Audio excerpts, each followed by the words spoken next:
Dieu, gloire à Dieu. Gloire à Dieu, plus haut des cieux. Voilà, soyez bénis. Commençons à partager. Nous parlons de maturité, d'erreur, de réussite et de souffrance. Voilà, connectez-vous.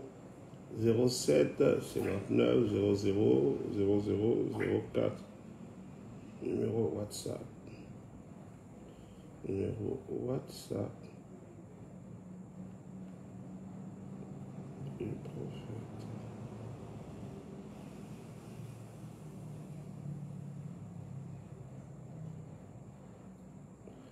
Voilà, n'oubliez pas de cliquer sur le cœur pour que nos frères puissent nous prendre. Nous allons parler de choses très importantes, comme toujours.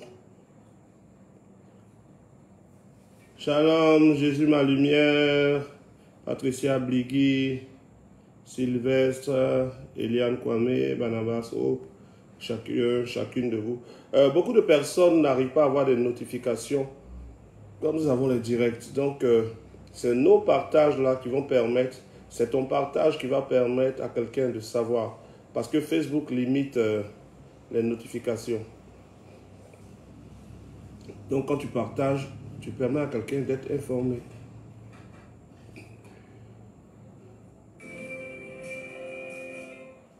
Voilà, en partageant, tu permets à quelqu'un d'être informé du direct pour qu'on puisse avancer.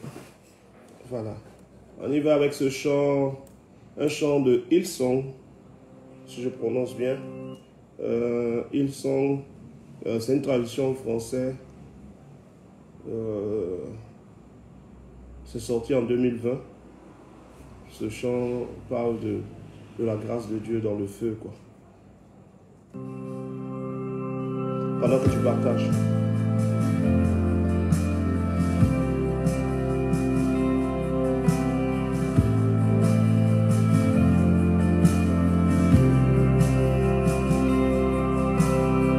Il y a une grâce quand mon cœur traverse le feu. Une autre voix quand tout sombre autour de moi.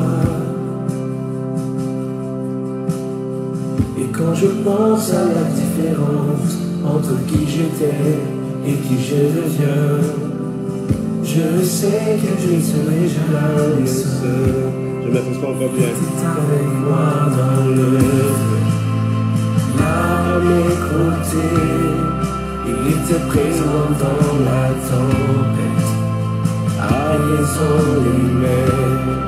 Et s'il m'arrive un jour d'oublier, de prier pour moi, il y a la croix qui porte à le point. Un sauveur à ma place, il est avec moi dans le feu.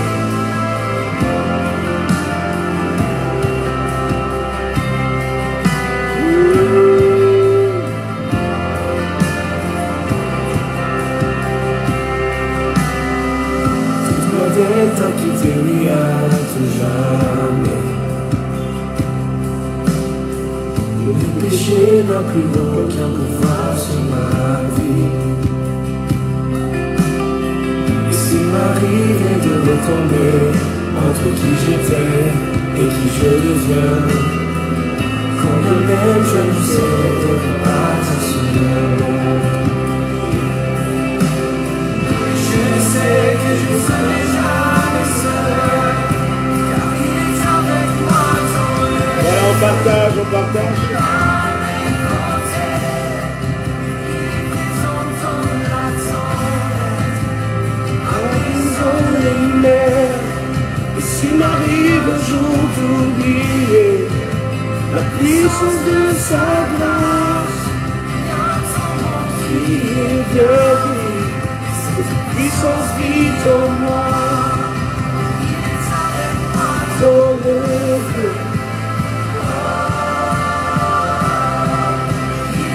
Il est avec moi dans le feu.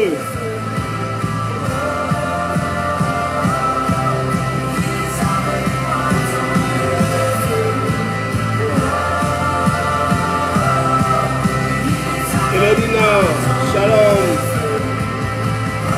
nous prenne en marche. On reprend juste ce chant, juste pour donner l'occasion à quelqu'un de partager. Ce chant, c'est Là dans le feu de Hillsong. Ça, c'est la traduction en français. Et là, nous commençons le direct. Nous entrons dans la parole juste après un bout de ce chant. Je pense que tu as eu le temps de partager.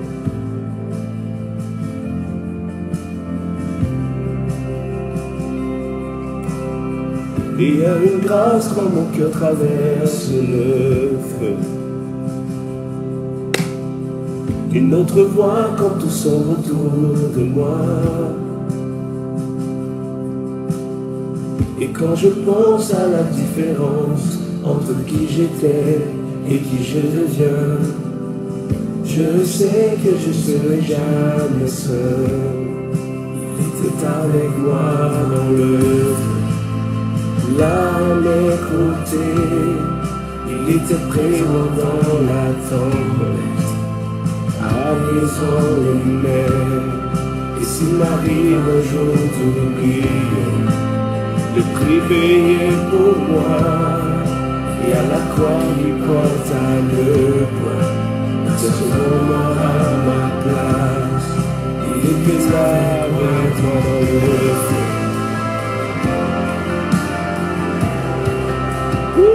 Il était là avec moi dans le feu. On parlera du feu tout à l'heure, hein? On parlera du feu tout à l'heure. Hein? C'est quoi le feu? C'est quoi le feu? On va en parler tout à l'heure. Quand dans la vie du chrétien on parle du feu, c'est quoi? Et quelle est l'erreur sur le feu? Le péché n'a plus aucun pouvoir sur ma vie. Et s'il m'arrivait de retomber entre qui j'étais et qui je deviens, quand de même je ne céderai pas ce monde. Je sais que je ne suis jamais seul, car il est avec moi dans le feu, là à mes côtés. Il est avec moi dans le feu, là à mes côtés. Dans les mers. Et s'il m'arrive un jour d'oublier la puissance de sa grâce, il y a un temps qui éclaire. Cette puissance vit en moi dans le feu, là à mes côtés. Il est avec moi dans le feu, il est avec toi dans le feu. Mais de quel feu on parle? De quel feu on parle? De quoi est-ce qu'on parle quand on parle du feu de Dieu? Bienvenue à chacun, bienvenue à chacune, à ceux qui aiment la parole de Dieu. Ce soir, nous parlons de maturité, erreur, souffrance et réussite. Et quand nous parlons de souffrance, ça fait référence à un mot qui se répète dans l'Église, un mot qui est répété dans la vie de plusieurs chrétiens. Ce mot, c'est le feu. Le feu. Oh Seigneur, purifie-moi par ton feu. Seigneur, sanctifie-moi par ton feu. Le feu du Saint-Esprit est descendu. Oh feu de Dieu, j'appelle le feu de Dieu. Le mot feu est un mot qui est beaucoup utilisé dans la vie chrétienne. Et c'est l'un des mots où il y a le plus grand nombre d'erreurs. On parlera ce soir de souffrance, ce qui fait allusion au feu. On parlera ce soir de réussite, parce que les mots les plus mal compris dans la vie des chrétiens aujourd'hui sont réussite, maturité, erreur et souffrance. Ces 4 mots font partie de la liste des mots les plus mal compris dans la vie de plusieurs chrétiens. Et ce qui fait que beaucoup de chrétiens aujourd'hui se sentent mal, parce que beaucoup se disent « je souffre ». Mais quand on parle de souffrance, de quoi s'agit-il? Beaucoup disent « je n'ai pas encore réussi ». Mais quand on parle de réussite, de quoi s'agit-il? Beaucoup disent « j'ai déjà réussi ». Mais quand on parle de réussite, de quoi s'agit-il? Beaucoup disent « j'ai fait des erreurs, j'ai fait beaucoup d'erreurs ». D'autres disent « je ne suis pas mature, je suis mature ». Qu'est-ce qui est caché derrière ce mot? Comprenez déjà, pour ceux qui ont déjà partagé, gloire à Dieu, pour les autres, vous pourrez partager après. Comprenez déjà que la première grande erreur pour un enfant de Dieu, la première grosse erreur pour un enfant de Dieu qui veut évoluer avec Dieu, c'est de chercher des définitions dans la pensée de personnes qui ne sont pas converties. Et on en a parlé au direct passé, et je disais poussé par le Saint-Esprit ceci: tu ne peux pas prendre le dictionnaire français pour chercher ce que c'est qu'un jeûne et prière. Tu ne vas pas prendre le dictionnaire français, le Larousse, pour chercher ce que c'est qu'une erreur spirituelle, ce que c'est que la souffrance, ce que c'est que la réussite, ce que c'est que la maturité. Parce que le dictionnaire français n'est pas un dictionnaire spirituel. Et même certains dictionnaires spirituels que les gens vendent ne donnent pas de définitions qui révèlent la pensée de Dieu. Dieu se révèle, Dieu communique, Dieu parle. Et Dieu n'a pas donné au peuple de Dieu, c'est-à-dire aux enfants de Dieu, un dictionnaire. Mais Dieu nous a donné une personne, le Saint-Esprit. Le Saint-Esprit en nous est le cachet de Dieu pour notre compréhension des choses spirituelles. Le Saint-Esprit en nous est le cachet de Dieu pour notre perception des choses spirituelles. Quand vous lisez votre Bible dans le livre de Matthieu, Matthieu chapitre 13, vous pourrez lire jusqu'au verset 15, vous allez voir que Jésus donne des paraboles. Jésus parle en paraboles. Je dis à ceux qui nous prennent en marche que ce soit nous parlons de maturité, erreur, souffrance et réussite. Et nous allons parler du feu. Parce que le mot feu est un mot qui est très utilisé dans le langage spirituel. Or, nous savons que tout ce qui se fait dans le monde spirituel utilise la parole. Et si la parole qui est utilisée est déformée, la prière va produire quelque chose de négatif. Beaucoup de gens prient, mais les paroles que vous utilisez attirent des malheurs que du bonheur. Attirent la souffrance plutôt que la réussite. Et on va en parler tout à l'heure. Mais pour l'instant, je suis en train de parler de définition. Nous prenons des définitions qui sont de mauvaises définitions. Nous nous tournons vers le dictionnaire Larousse, nous nous tournons vers le dictionnaire français, nous nous tournons vers Google, nous nous tournons vers Facebook, nous nous tournons vers des supports qui n'ont pas été conçus par des hommes spirituels.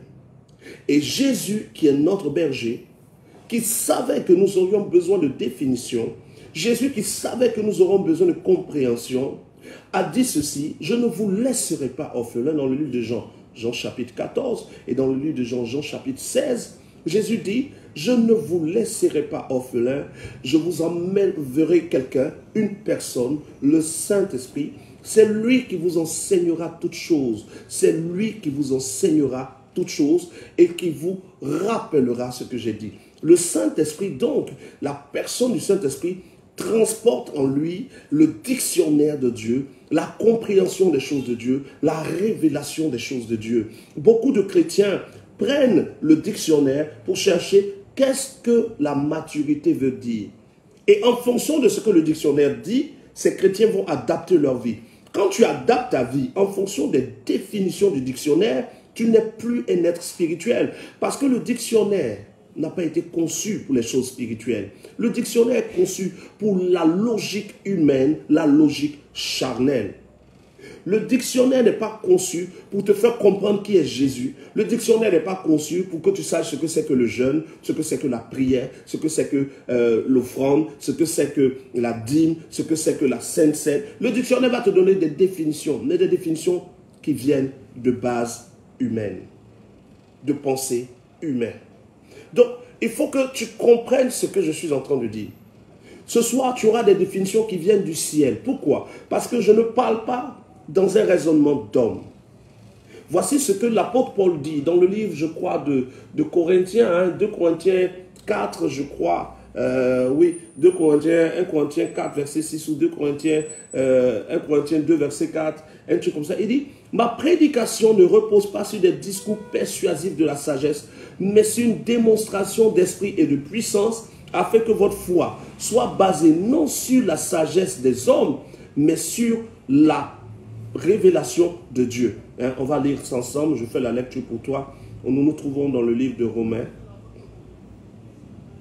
Romains, je vérifie rapidement. Romains, chapitre... donne-moi juste... Ne reposez pas sur des discours persuasifs de la sagesse.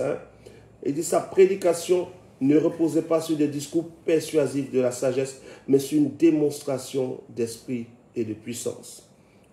Il ne veut pas que son message soit un message qui vienne du raisonnement humain, un message qui vienne de la pensée humaine, mais il veut que son message soit un message qui vienne de la pensée de Dieu.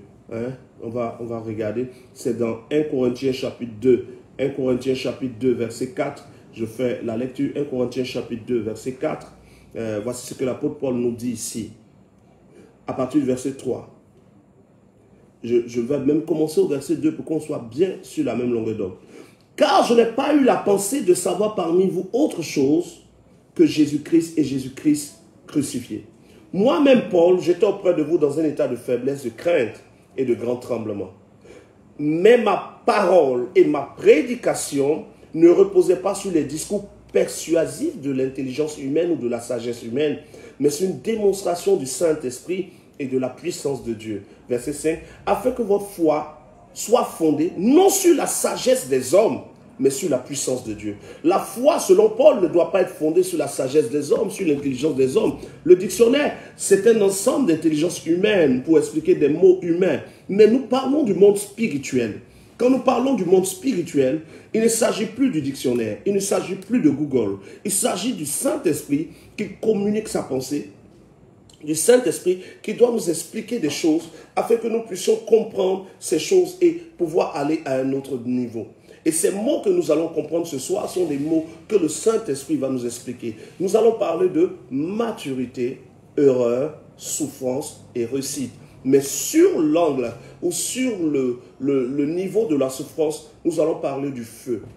Parce que le mot feu est un mot qui est beaucoup utilisé et qui est très mal utilisé, même dans les prières et dans les conversations. Voici deux personnes qui ont été données en exemple dans l'exercice que nous avons eu sur mon groupe WhatsApp. Pour ceux qui ne sont pas encore dans le groupe WhatsApp, à la fin de ce direct, vous pourrez écrire pour demander le numéro du groupe WhatsApp pour intégrer le groupe WhatsApp. C'est un groupe où des exercices sont donnés spirituels. Nous répondons, nous échangeons, nous méditons, nous communions et après nous avons le direct live pour débattre et pour donner la pensée de Dieu sur le thème. L'exercice disait ceci: entre Joseph et Job, si vous deviez choisir le parcours de quelqu'un, lequel choisirez-vous et pourquoi? Certains ont dit, je choisirai Job. Certains ont dit, je choisirai Joseph. Et les justificatifs étaient différents. Mais ce soir, nous allons voir qui était le meilleur choix à faire entre Job et Joseph. Et le choix que nous allons faire nous permettra de développer le thème de ce soir, maturité, erreur, souffrance et réussite. Déjà, sachons ceci. Job est le personnage de la Bible qui semble le plus avoir souffert. Job. Parce que les histoires, les épreuves que Job a vécues sont au-delà de ce que plus de 90% d'entre nous peuvent supporter. Sûrement que Job seul aurait pu le supporter. Parce que je ne vois pas combien de personnes aujourd'hui qui pourraient supporter de tout perdre le même jour. Ce n'est pas en 2 jours. C'est le même jour qu'il perd tout Job. Et il finit de tout perdre, sa femme l'abandonne et ses enfants meurent. Tous ses enfants meurent. Il perd tout le même jour. Le deuxième cas, c'est le cas de Joseph. Joseph est celui qui est méprisé par ses frères, rejeté, mais qui finalement réussit. Qui devons-nous donc choisir entre Job et Joseph? Déjà, choisir Job, c'est une erreur. Pourquoi choisir Job est une erreur? Parce que Job est le personnage qui est révélé dans la Bible comme ayant déjà réussi. Job est révélé dans la Bible comme un personnage qui a déjà réussi, qui est déjà en train de vivre, qui est déjà dans la gloire, on parle bien de lui, tout le monde le connaît, les gens le respectent, il a déjà des enfants, il a des biens partout et tout. Mais on ne nous donne pas le parcours de Job. Tu n'as pas le parcours de Job, tu as juste le résultat. Et toute personne dans la vie desquelles tu ne vois qu'un résultat sans voir le parcours ne peuvent pas t'inspirer. Tu ne peux pas t'inspirer de quelqu'un sans avoir vu son parcours. le parcours de Job est inconnu. À quel moment il a eu ses enfants? À quel moment Job a eu sa richesse? À quel moment Job a épargné? Quelles sont les lois que Job a utilisées? Tu n'as rien de Job, si ce n'est que Job est déjà riche. Ce que tu reçois de Job, c'est l'épreuve dans la richesse. C'est les situations qui vont accabler Job dans sa richesse. Job ne doit jamais être un exemple de la vie de quelqu'un. Parce que quand tu veux évoluer, tu ne peux pas prendre comme appui quelqu'un qui a déjà réussi, dont tu n'as pas le parcours. Si dans l'histoire de Job, le parcours de Job avait été défini, comment Job a rencontré sa femme, comment Job a eu son premier denier, ou sa première somme d'argent, comment Job a fait pour avoir ses enfants, comment Job a développé son activité, tu aurais pu tirer des leçons de Job. Mais Job, tu n'as rien de lui. Tu découvres Job déjà âgé, ayant déjà tous ses enfants. Quand Job est révélé dans la Bible, Job ne cherche plus rien. Il ne cherche plus à avoir des enfants, tout. Il a déjà tout. Je précise à ceux qui nous prennent en marche que nous parlons aujourd'hui de maturité, heureuse, souffrance et réussite. Job et Joseph sont nos exemples de base. Et c'est un exercice que nous avons eu à faire dans le groupe WhatsApp, mon groupe WhatsApp. Si tu n'es pas encore dans le groupe, tu pourrais rentrer à la fin de ce direct, tu pourrais écrire. Donc, Job, l'exercice c'était de choisir entre Job et Joseph qui pouvait être un modèle. Job ne peut pas être le modèle de quelqu'un qui a moins de 90 ans. Parce que Job se révèle à un âge qui est supérieur à l'âge de nous tous qui suivons ce direct. Il est déjà posé, il a déjà ses enfants, il a déjà sa femme qui est déjà âgée, ses enfants sont grands au point où chacun d'eux vit et tous ses biens sont multipliés. Comment a-t-il multiplié ses biens? Béni de Dieu, je ne te vois pas agir dans le groupe WhatsApp. Je ne vois pas, tu ne traites pas les exercices avec nous. Il faudrait commencer à traiter les exercices. Voilà. Donc Job ne peut pas être l'exemple. L'autre chose qui fait que Job ne peut pas être ton exemple, qui fait que ceux qui ont choisi Job sont dans l'erreur, et même ceux qui ont choisi Joseph, beaucoup ont choisi Joseph sans avoir la vraie raison pour laquelle il faut choisir Joseph. Donc ceux qui ont choisi Job sont dans l'erreur. Ceux qui ont choisi Joseph, 90% d'entre vous êtes aussi dans l'erreur. Et vous allez comprendre. Joseph ne doit pas être choisi parce qu'il est jeune. Joseph ne doit pas être choisi parce qu'il n'y a personne qui est mort. Chez Job, il y a eu beaucoup de morts. Non. La différence majeure entre Joseph et Job se situe sur l'origine des situations que chacun d'eux vit. Job vit des situations qui viennent du monde spirituel. Joseph vit des situations qui viennent du monde physique. Voici la grande différence entre Job et Joseph. Job vit, il est déjà âgé, il a déjà tout. Et dans le ciel, dans le monde spirituel, une conversation entre Dieu et Satan a lieu. Job n'est pas au courant de la conversation. Et voici que de cette conversation, des décisions sont prises sans que Job ne sache. Et Job va subir les décisions du monde spirituel.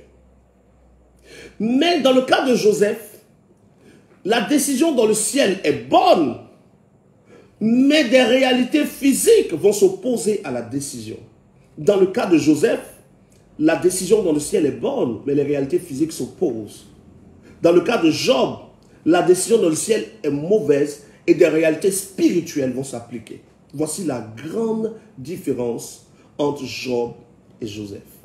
Joseph est un modèle qui peut inspirer une vie parce que par Joseph, on voit un parcours, on voit une promesse, on voit quelqu'un qui va affronter des réalités de la vie, qui va affronter des situations humaines. Job affronte des situations spirituelles.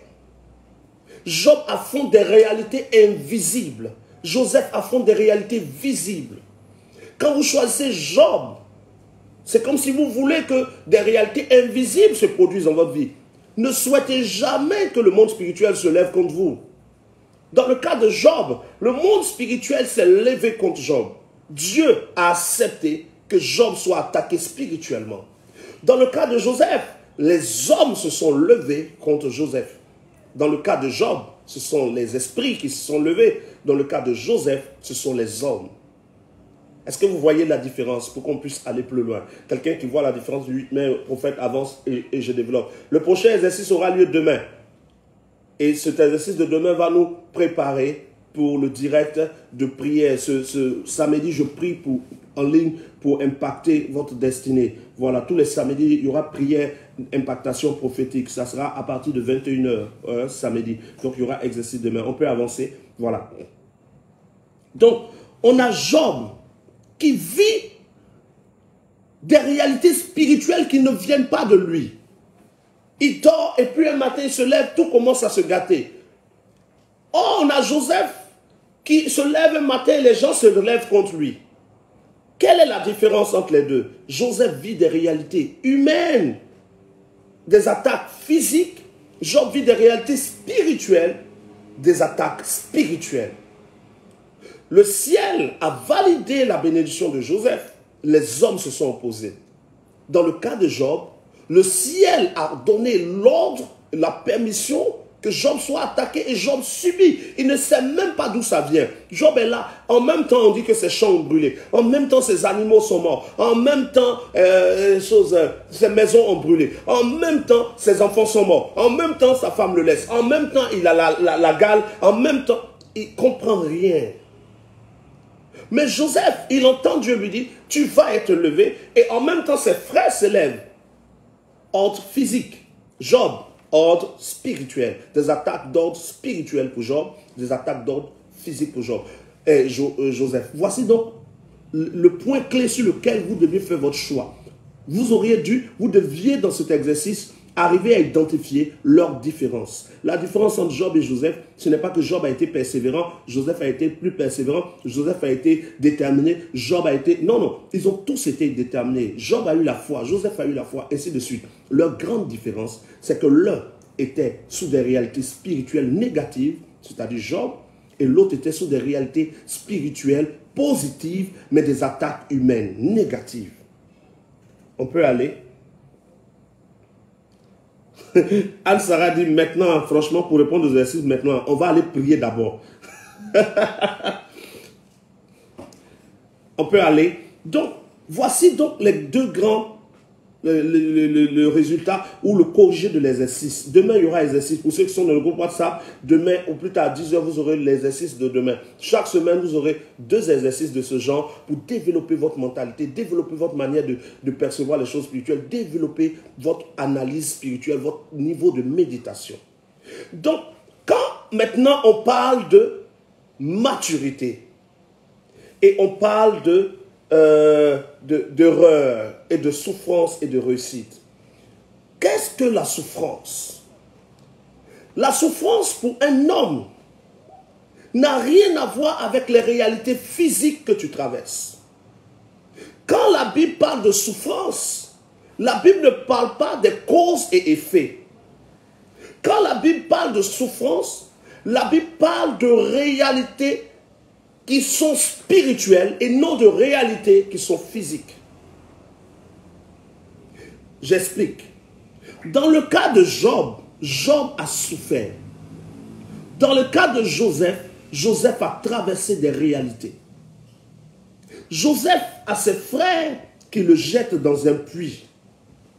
Pendant qu'il est dans le puits, c'est une étape de son élévation. Ce n'est pas une souffrance de vie.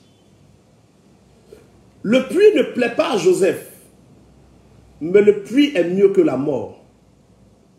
Dans le cas de Job, Job souffre parce que ce qui lui arrive ne lui arrive pas du monde physique, mais est en train de subir des choses qui viennent de Satan parce que Dieu a permis que cela arrive. Quelqu'un arrive à suivre jusque-là? Lorsque tu te lèves le matin à 4 heures pour aller dans ton travail, tu n'es pas en train de souffrir. Que celui qui ne travaille pas ne mange pas. C'est à la sueur de ton front que tu mangeras. La sueur vient par l'effort. Être en train de faire de l'effort pour gagner le pain, pour subvenir à tes besoins n'est pas une souffrance. Dieu n'appelle pas ça une souffrance. Beaucoup de chrétiens, je souffre pour avoir même un peu à manger. Je suis obligé de marcher 5 km. Mais le puits n'était pas approuvé par Joseph. Mais le puits était mieux que la mort. Tu marches peut-être 5 km. Mais si tu es dans la volonté de Dieu, 5 km que tu marches, bénis Dieu. Parce que tu aurais pu marcher 17 000 km. Tu aurais pu être sous terre. Beaucoup de chrétiens mélangent les mots. Je souffre est un mot qu'on utilise quand des réalités spirituelles sont en train de nous accabler. On parle d'oppression. Lorsque c'est des esprits qui sont en train d'agir dans ta vie, on parle d'oppression démoniaque, on parle de souffrance spirituelle. Mais quand tu es en train de poser des actes pour ton lendemain, on ne parle pas de souffrance, on parle d'effort. Est-ce qu'on peut aller? Quelqu'un suit jusque-là? Je ne sais pas si le son passe très bien, mais il faut qu'on sache la vérité. Lorsque Jésus-Christ est venu sur terre, la Bible dit qu'on l'appelait le fils du charpentier, et Jésus même était appelé charpentier. Vous pensez que pour faire la charpente, Jésus faisait quoi? Il coupait le bois. Il coupait le bois. Il prenait le marteau, il prenait la pointe. Il y a eu des jours où le marteau a dû taper son doigt. Mais on ne parle pas de souffrance, on parle d'expérience. On parle d'expérience. Les gens mélangent les mots. Moi, je souffre d'air. J'ai dit, je suis obligé de suer les assiettes des gens. Tu n'as rien compris, tu ne souffres pas. Si tu es sûr que ce que tu vis, tu es sûr que tu es conduit par le Saint-Esprit et que le Saint-Esprit t'a permis d'être servante quelque part, tu es servante quelque part, ou bien tu es garçon de cuisine ou boy, comme on le dit, quelque part. Bénis Dieu. Parce que quand Dieu t'emmenait là-bas, ce n'était pas pour coucher avec la femme du monsieur, ce n'était pas pour dormir dans les fauteuils. Dieu t'emmenait là-bas justement pour laver les assiettes. Si tu es allé là-bas pour surveiller les enfants, ce n'est pas une souffrance, c'est une étape de ta vie. Tu es en train de faire des efforts. Et beaucoup de chrétiens mélangent ça et ils se plaignent. Hé Seigneur, regarde comment je souffre. On me donne des assiettes, je lave, après d'autres sont sales. Non. Plutôt que de te plaindre, dans une étape de ta vie et dans les réalités physiques de cette étape, démissionne. Mais quand tu vas démissionner de ce coin où tu trouves que tu laves les assiettes, un mois plus tard, fais le bilan, tu vas voir que tu regrettes d'avoir quitté. Parce qu'on mélange les mots. Tu démissionnes, après tu pries, tu ne gagnes plus rien. Après tu commences à demander 100 francs, 200 ailleurs. Parce que nous mélangeons tout. Il y a ce qu'on appelle les efforts et il y a ce qu'on appelle l'expérience. Pour ton expérience, Dieu peut te faire passer dans des emplois qui semblent ne pas t'honorer ou qui ont l'impression d'être des petits emplois. Mais ce n'est pas ça qu'on appelle la souffrance. Est-ce qu'on peut aller? On peut aller? Donc, on parle d'effort. Tu te lèves le matin, tu déposes tes CV, tu es reçu en entretien d'embauche. Dans l'entretien d'embauche, on te dit, la prétention salariale, tu dis ma prétention salariale c'est 10 millions. On dit non, ici on ne peut pas te payer 10 millions, on ne peut te payer que 70 000. Tu dis d'accord, j'ai compris. Quand tu as dit j'ai compris, tu ne peux pas dire je souffre à cause de 70 000, on parle sur moi. Non, c'est une mauvaise compréhension de la vie, c'est un mauvais langage. Dieu ne bénit pas dedans. Tu savais que c'était 70 000 quand tu partais. Quand tu as été reçu, on t'a dit 70 000. Et donc quand on te donne les 70 000, ne murmure pas, bénis Dieu. Jusqu'à ce que tu quittes dans la saison des 70 000 pour entrer dans la saison des 100 000. Jusqu'à ce que tu quittes les 100 000 pour entrer dans le million. Mais chaque étape nécessite la reconnaissance à Dieu. On peut aller. On peut aller. Job vit des choses qu'il ne maîtrise pas. Et il constate des choses qui se passent qui ne dépendent pas de lui. Joseph a parlé à ses frères. Joseph dit à ses frères, j'ai vu que je serai plus grand que vous. Joe, tu as le petit frère, c'est toi qui viens de dire que nous, on va se prosterner. Ça peut réveiller l'orgueil de quelqu'un. Mais pendant qu'il le jette dans le puits, c'est une étape. On le sort du puits, on le vend comme esclave, c'est une étape. Arrivé en Égypte, on le vend comme esclave, c'est une étape. Il est racheté par Potiphar, c'est une étape. On l'accuse de viol, c'est une étape. On le jette en prison, c'est une étape. Mais au finish, il atteint ce que Dieu a dit. C'est ce qui est normal. La vie d'un enfant de Dieu doit être un ensemble d'étapes qui au finish accomplit ce que Dieu a prophétisé sur nous. La prophétie, même si elle tarde, attend là, car elle s'accomplira certainement. La vie de Joseph est une suite logique de la vie d'un chrétien. Dans la vie de Joseph, tu comprends que même si on te prophétise l'élévation, attends-toi à la haine des gens, à la rancune de certains, à la jalousie de certains. Ce n'est pas ça la souffrance. On parle mal de toi, ce n'est pas une souffrance. Tu es de la gloire que Dieu t'annonce, tu peux avoir de petits boulots. J'ai l'une de mes filles qui était en train de travailler quelque part où on la faisait travailler au noir. Et je lui ai dit, elle m'a dit, ah, j'ai décidé de quitter. Je lui ai dit, non, quitte. Mais toutes ces étapes, demain, quand elle aura le bon poste, avec tout ce qu'il y a comme papier qu'il faut, elle rendra gloire à Dieu. Mais c'est des étapes. On parle d'effort et d'expérience. On ne parle pas de souffrance. On peut aller. Tu mets prophète, avance, on avance. Je suis en train de parler de souffrance. Beaucoup de personnes disent, je souffre. Je dis, je vais tellement loin. À cause de combien? Ils vont me donner 30 000. Et Dieu, dès l'instant que tu commences à te plaindre d'une étape de ta vie, c'est difficile que tu puisses sortir de ce temps. Tu as 30 000. Qui t'a permis d'avoir ce travail où tu as 30 000? Satan ou Dieu? Si c'est Dieu, ce n'est pas une souffrance, c'est une étape et une expérience. Et dans cette étape, Seigneur, je te bénis pour les 30 000. Je prie que tu me fasses passer à la prochaine étape. Je veux évoluer. Qu'est-ce que tu voulais m'apprendre dans les 30 000? Tu écris prophète, avance, je vais avancer plus vite. Lorsque Dieu donne la révélation à Joseph, et que Dieu dit à Joseph, tu seras élevé. Dieu lui donne un songe, dans le songe, Joseph voit qu'il sera élevé. Mais Joseph, c'est qui? Joseph, c'est la personne qui n'a rien vécu encore. Et donc, il a une révélation où on lui dit, tu seras élevé. Joseph fait l'erreur, il va expliquer à ses frères. Quand Joseph finit d'expliquer à ses frères, Joseph va apprendre maintenant les leçons de la vie. Joseph ne va pas souffrir, mais Joseph va expérimenter des choses. On ne parle pas de souffrance de Joseph, on parle d'expérience de Joseph. Joseph va être jeté dans le puits par ses frères. Ce jour-là, Joseph va apprendre une leçon de la vie, à savoir que seul Dieu t'aime réellement.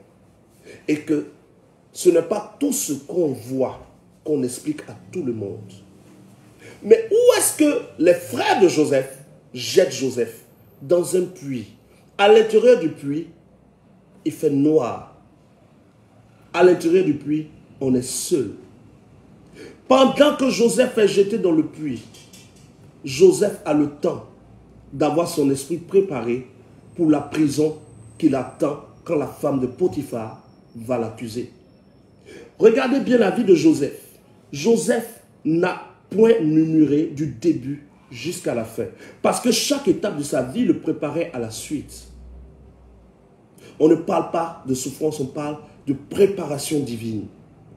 Dieu te prépare pour une élévation et cette élévation passe par les étapes que tu traverses. On n'appelle pas ça la souffrance, on parle d'expérience, on parle d'effort. Des étapes pour te préparer à une élévation. Des étapes.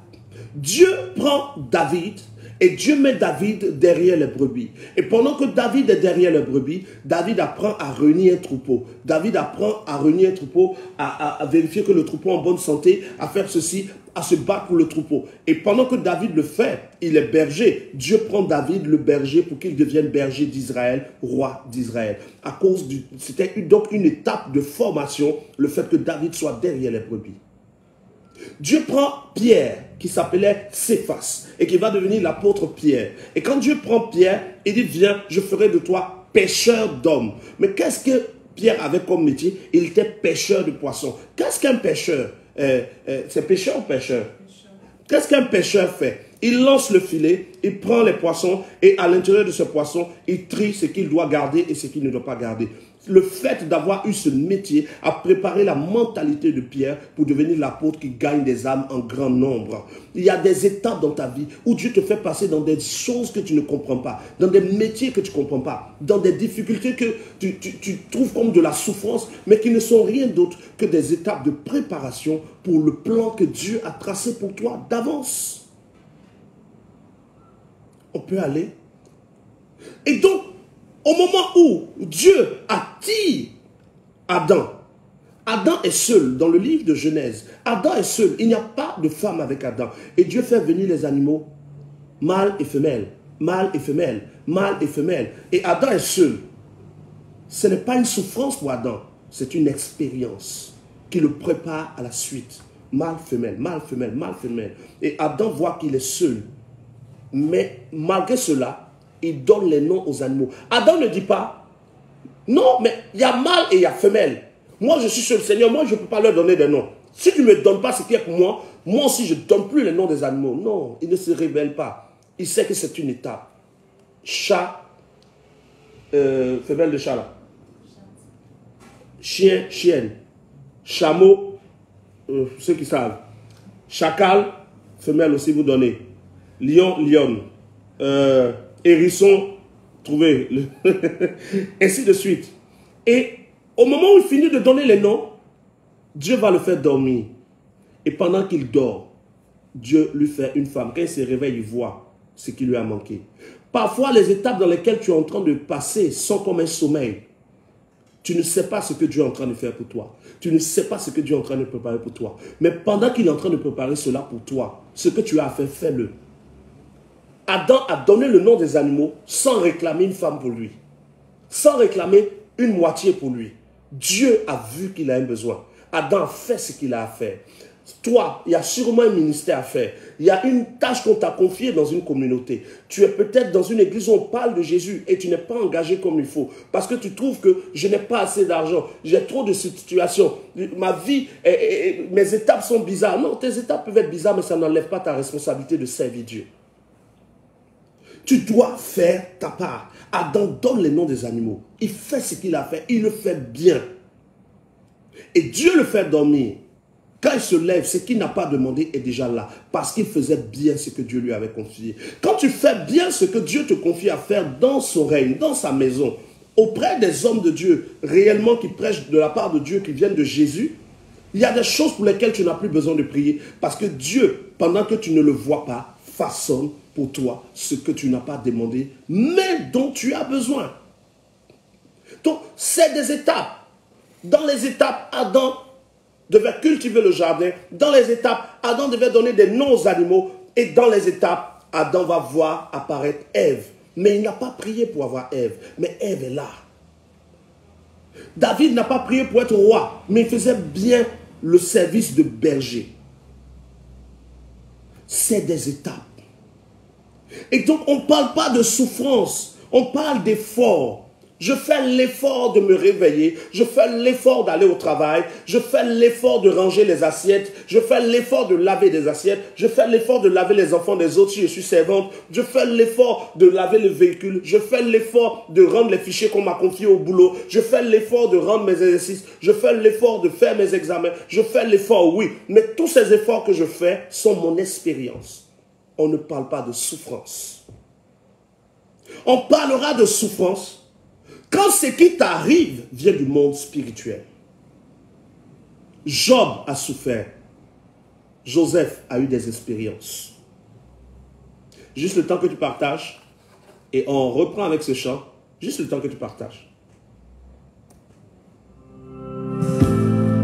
Juste le temps que tu partages. Et on parlera de l'approfondissement. Partage, juste.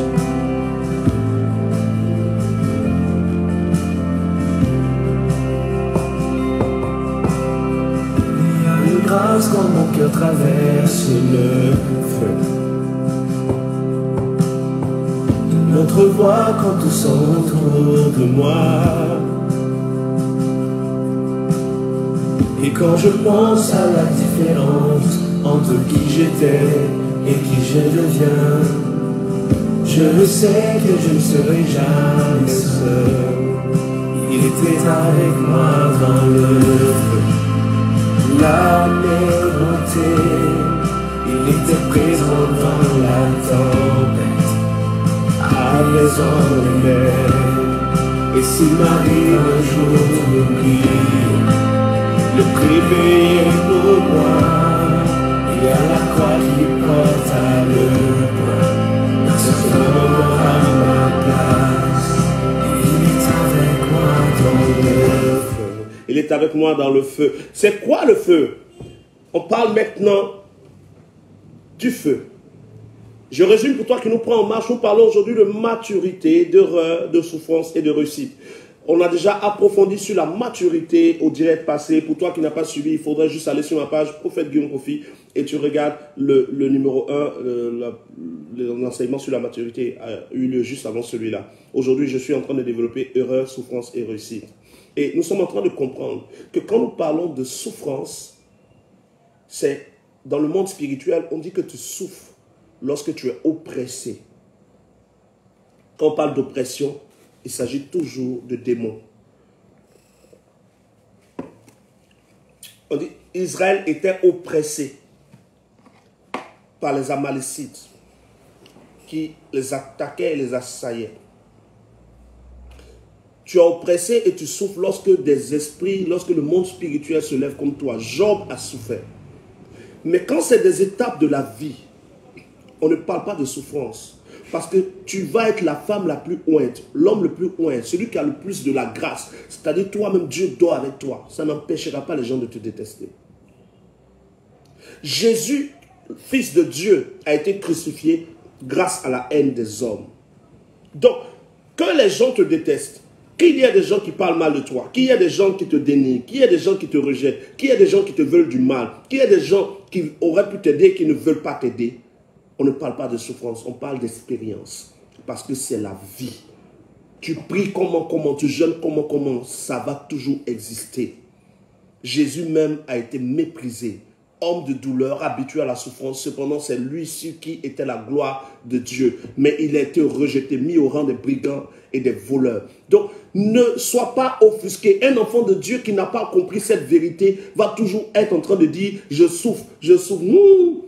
Oh, on ne m'aime pas. Moi, je sais qu'on ne m'aime pas. Non, tu n'es pas là pour être aimé. Jésus n'a pas été aimé. Les gens qui ont aimé Jésus sont un. Même ceux qui le suivaient pour profiter de lui.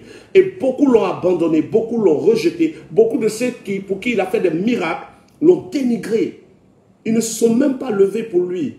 Au point où un jour, tout le monde l'a abandonné et il a demandé à ses disciples, mais et vous? Ils disent non, tu as les paroles de la vie, c'est pour ça qu'on reste avec toi. Sinon les autres, où sont-ils? On dit, tous t'ont abandonné. À Gethsemane, ils l'ont tous abandonné. Donc un enfant de Dieu qui n'a pas compris ça, va toujours être en train de pleurer. Oui, on ne m'aime pas, personne ne m'aime, tout le monde me dénigre, on me rejette, les gens ne me comprennent pas. Quand je dis quelque chose, les gens comprennent mal. Non, ça, ce n'est pas la souffrance.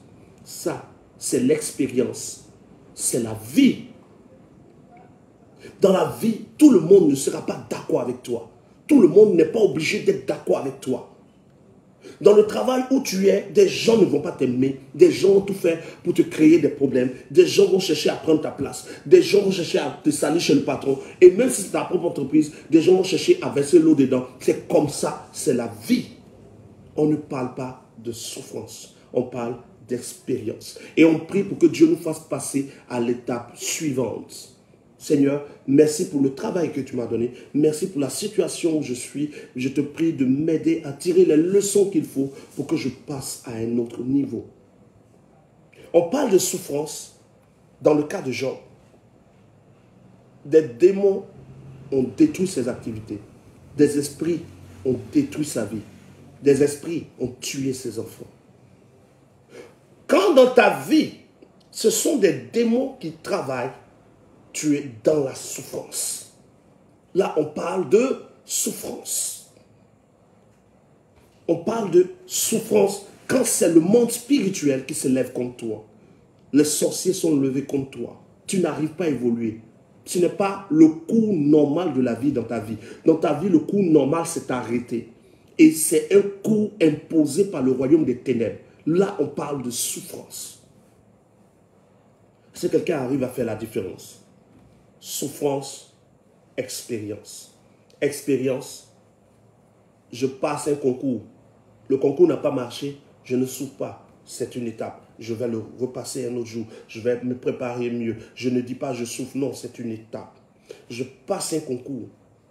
La sorcellerie intervient et je devais avoir le concours et je ne l'ai pas eu. Je suis dans une étape de souffrance. La souffrance a commencé parce que c'est le monde spirituel qui s'est levé contre moi. Mais si c'est une étape naturelle, on ne parle pas de souffrance. Quelqu'un a bien compris? Souffrance, expérience. Quand c'est des expériences, quand c'est la vie, le cours de la vie, on ne parle pas de souffrance, on parle d'expérience. Et dans notre expérience, nous faisons des efforts. Mais quand c'est des esprits qui agissent, on ne parle pas d'expérience, on parle de souffrance. Et il faut agir. C'est bon? Dans le cadre encore de la souffrance, une grande erreur est faite sur ce mot, le feu. Dans la Bible, le feu est cité pour plusieurs choses. On parle du feu du Saint-Esprit. On parle du feu de l'épreuve, qui sont deux mots différents. Seigneur, que ton feu vienne consumer en moi le péché.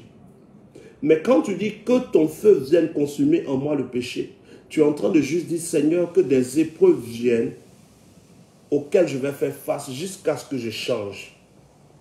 En tant que tu ne maîtrises pas la durée de l'épreuve. Beaucoup de personnes, sans avoir eu la sagesse, ont demandé le feu de Dieu dans leur vie. Envoie ton feu dans ma vie. Envoie ton feu dans ma vie. Envoie ton feu dans ma vie. C'est envoie des épreuves dans ma vie. Envoie ton feu dans ma vie, c'est envoie des épreuves dans ma vie. Beaucoup de personnes confondent envoie ton feu dans ma vie et remplis-moi de ton esprit. À la Pentecôte, les disciples ne priaient pas pour que le feu descende. Les disciples priaient pour que le Saint-Esprit descende. Et c'est Dieu qui a fait descendre le Saint-Esprit comme des langues semblables à des langues de feu. Pourquoi ce sont des langues qui sont descendues? Parce que Dieu voulait consumer leur langage. Ils avaient un problème de langage. Ils avaient peur de prêcher. Ils avaient honte de prêcher. Pierre était timide. Pierre a eu peur. Le jour où Jésus-Christ mourait, Pierre n'a même pas pu ouvrir sa bouche pour dire qu'il connaissait Jésus. Et donc, Pierre, Jacques et Jean et tous ces disciples-là avaient un problème de langage. Voici pourquoi dans le livre de Jacques, Jacques chapitre 1, Jacques chapitre 2, dans la Bible, vous allez voir que Jacques dit que la langue est remplie d'un feu, le feu de l'enfer. La langue est remplie du feu de l'enfer. La langue d'un homme qui n'est pas rempli du Saint-Esprit est remplie du feu de l'enfer. Et donc, quand Jésus-Christ va les remplir du Saint-Esprit, il va donner un symbole qui est à l'allure, à l'image, ressemble à une langue. Mais cette langue est remplie de feu. Donc, le feu de Dieu va venir sur la langue de feu qui vient de Dieu va venir se poser sur la langue de feu des hommes remplis de l'enfer. Et donc le feu de Dieu va venir consumer la langue. Et l'apôtre Pierre, qui était quelqu'un qui avait peur et timide de prêcher, après que la langue de feu du Saint-Esprit soit descendue sur lui, va commencer à prêcher sans avoir honte. Mais quand la langue de feu est tombée sur Pierre, et que Pierre a commencé à prêcher, ils ont jeté Pierre en prison. Parce que la langue de feu crée l'épreuve. Et la langue est en feu. Chaque chose, quand on parle du feu de Dieu, le feu parle d'épreuve. Le feu vient pour consumer quelque chose. Le feu vient pour créer quelque chose. Et donc pendant que Pierre est en train de prêcher, parce que le feu de Dieu est sur sa langue, Pierre est saisi. Pierre est mis en prison. On veut tuer Pierre. Il traverse une épreuve. Et toi, tu ne demandes pas juste la langue de feu. Toi, tu dis que ton feu consume tout mon corps. Donc, tu imagines le niveau d'épreuve que tu es en train d'appeler dans ta vie. Beaucoup de personnes prient sans maîtriser ce qu'ils disent dans leur prière. On ne demande pas le feu de Dieu dans sa vie. Seigneur, envoie ton feu. Non, ce que Jésus nous a demandé, c'est de demander le Saint-Esprit. Il dit prier pour être rempli du Saint-Esprit. Il n'a pas dit prier pour être rempli du feu. C'est lui qui vous baptisera d'Esprit Saint et de feu. Dieu baptise d'Esprit Saint et de feu. Donc le Saint-Esprit va venir en toi et Dieu permet des épreuves qui te font grandir. Mais ce n'est pas à toi de demander le feu. Toi, tu ne demandes pas le feu. Hein? Béni de Dieu dit, ouh, elle a commencé à rire. Mais oui, combien de personnes ont déjà demandé le feu? Ceux qui ont déjà demandé le feu, mettez présent. Qui a déjà prié, Seigneur, remplis-moi de ton feu. Que ton feu brûle en moi, brûle en moi, brûle en moi, brûle en moi, brûle en moi, brûle en moi, brûle en moi. Tout le monde a chanté ce chant. Mais le groupe Shekinah même qui a chanté ce chant, ils sont où aujourd'hui? Alao Charles, qui a chanté brûle en moi, brûle en moi. Tous ceux-là sont où aujourd'hui? Charles Alao a divorcé dernièrement. Il a fait son divorce, il n'y a pas très, je ne sais plus quand, mais il a divorcé. Moi, je l'ai croisé, je pense, ça fait maintenant 2 semaines ou quoi là. Bon, je n'entrerai pas dans sa vie, je ne suis pas là pour parler de lui.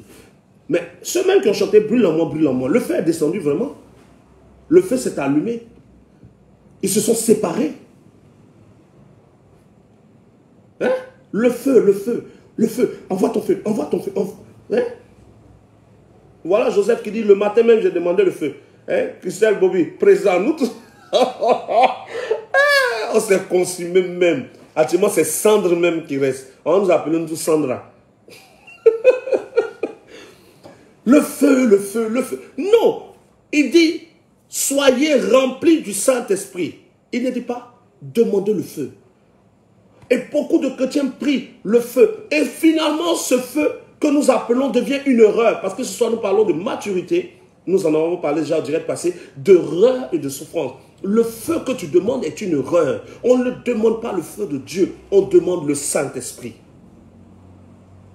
Saint-Esprit, viens en moi. Saint-Esprit habite en moi. Saint-Esprit, viens me donner la force. Viens prendre le contrôle de ma vie afin que toi qui prends le contrôle, je puisse vivre par toi. Je veux dire ceci. Si je vis, ce n'est plus moi qui vis, c'est Christ qui vit en moi. Ma vie dans la chair. C'est dans 1 Philippiens 1, verset 21. Ou Galates 2, verset 20. Il dit, si je vis, ce n'est plus moi qui vis, c'est Christ qui vit en moi. Il ne dit pas, si je vis, ce n'est plus moi qui vis, c'est le feu qui vient en moi. Le feu ne s'appelle pas dans ta vie. J'appelle le feu. Le feu parle d'épreuve. Or, votre foi, selon le livre de Hébreux chapitre 12, on dit, il est écrit votre foi, plus précieuse que l'or périssable, qui cependant est éprouvée par le feu. Le feu éprouve la foi. N'appelle pas le feu. Dieu jugera du type de feu qu'il doit envoyer dans ta vie. C'est lui qui décide. C'est lui qui baptise d'Esprit Saint et de feu. Mais ce n'est pas toi qui vas demander le feu. Parce que dans le livre de Jean chapitre 7, versets 37 à 39, Jésus dit, si quelqu'un a soif, qu'il vienne à moi, l'eau que je lui donnerai deviendra de source d'eau vive. Il parlait du Saint-Esprit. Le même Saint-Esprit qui est appelé le feu est aussi de l'eau. Le même Saint-Esprit que nous appelons le feu de Dieu est aussi considéré comme de l'eau dans le livre de Jean chapitre 7, versets 37 à 39. Donc, demander au Saint-Esprit de venir, ce n'est pas forcément appelé le feu, puisque le Saint-Esprit est appelé de l'eau vive. Il dit que si quelqu'un croit en moi, qu'il demande, l'eau que je lui donnerai deviendra des sources d'eau vive. Il disait cela du Saint-Esprit. Jean chapitre 7, versets 37 à 39. Je préfère demander au Seigneur, remplis-moi de l'eau, abreuve-moi de l'eau de ton esprit, inonde-moi de l'eau de ton esprit, que d'appeler le feu. S'il t'est arrivé de le feu, après ce direct, rappelle-toi de ce passage, Jean chapitre 7, verset 37 à 39. Tu lis Jean chapitre 7, verset 37 à 39, et tu dis, Seigneur, j'ai besoin que tu m'inondes de l'eau de ton esprit. L'eau du Saint-Esprit viendra éteindre le feu que tu as allumé par ta prière. L'eau du Saint-Esprit viendra éteindre le feu que ta prière a créé dans ta vie. Beaucoup de chrétiens sont en train de souffrir à cause d'eux-mêmes les erreurs de prière qu'ils ont eu à faire. Ils ont demandé le feu. Et le feu est venu. Shekinah a prié. Que ton feu, Seigneur, brûle en moi. Ils se sont séparés. Le groupe s'est cassé. Ils se sont remis ensemble. D'autres personnes sont rentrées dedans. Il y a eu beaucoup de malheurs qui sont arrivés. D'autres sont aujourd'hui à gauche, d'autres à droite. Le feu ne se demande pas. Le Saint-Esprit s'appelle. Le Saint-Esprit se demande. Le même Saint-Esprit peut être considéré comme de l'eau, comme du vent, comme du feu. Pourquoi chercher le feu quand on peut avoir l'eau et le vent? La Bible dit, dans le livre de Jean chapitre 3, je crois verset 7, 6 à 7, la Bible dit, ce qui est né de la chair est chair, ce qui est né de l'esprit est esprit. Le vent souffle, on entend le bruit, on ne sait ni où il va, ni où il vient. Il en est ainsi de ceux qui sont conduits par le Saint-Esprit. Ceux qui sont conduits par le Saint-Esprit sont comme le vent, parce que le vent est une caractéristique du Saint-Esprit. Jean chapitre 7, verset 37 à 39, il parle du Saint-Esprit comme de l'eau. Dans Actes chapitre 2, verset 4, des langues semblables à des langues de feu ont représenté le Saint-Esprit. Pourquoi chercher ce feu quand on peut être comme le vent ou comme de l'eau? Donc, si tu as prié pour demander le feu dans ta vie, c'est le temps.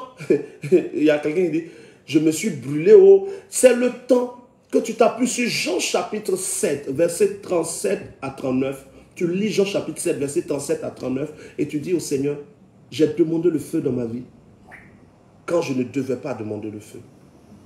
Je voulais le Saint-Esprit. S'il te plaît, que l'eau de ton esprit vienne éteindre le feu de ma vie. Le feu que j'ai allumé moi-même. Le feu que je n'ai pas aussi allumé. Éteins en moi tout ce qui est feu. Et quand tu vas prier comme ça, dans une prière sincère, tu vas voir que certaines épreuves qui étaient dans ta vie vont disparaître. Tu vas te rendre compte qu'il y a des choses, des pressions que tu sentais, des choses qui ne se réalisaient pas facilement, des choses qui quittent ta vie. Les seules choses qui vont rester sont les choses qui sont nécessaires pour ta prochaine étape. Nous venons de parler de souffrance. Et nous avons dit que la souffrance, c'est d'être oppressé. Un homme de Dieu, un chrétien, une chrétienne, une personne qui est oppressée par les démons souffre. Parce que ce que les démons vont te faire vivre n'est pas dans la logique de la vie. Mais quand tu es en train de traverser des choses logiques de la vie, on ne parle pas de souffrance, on parle d'expérience. Je te donne un passage dans la Bible, nous allons lire ensemble rapidement, dans le livre d'Hébreux. Ceux qui peuvent suivre avec moi, on va suivre ensemble. Donnez-moi juste une minute. Quelqu'un est-il en train d'être béni, mais simplement prophète, ce direct me bénit, gloire à Dieu pour ce direct, pour que je sache au moins aussi où on en est. Est-ce que ce direct te fait du bien?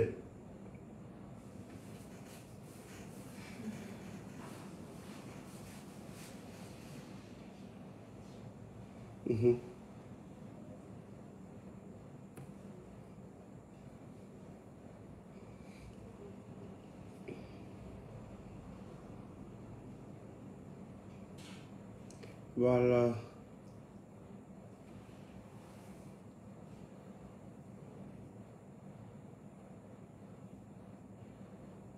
C'est bon, on peut aller. On est dans le livre d'Hébreux.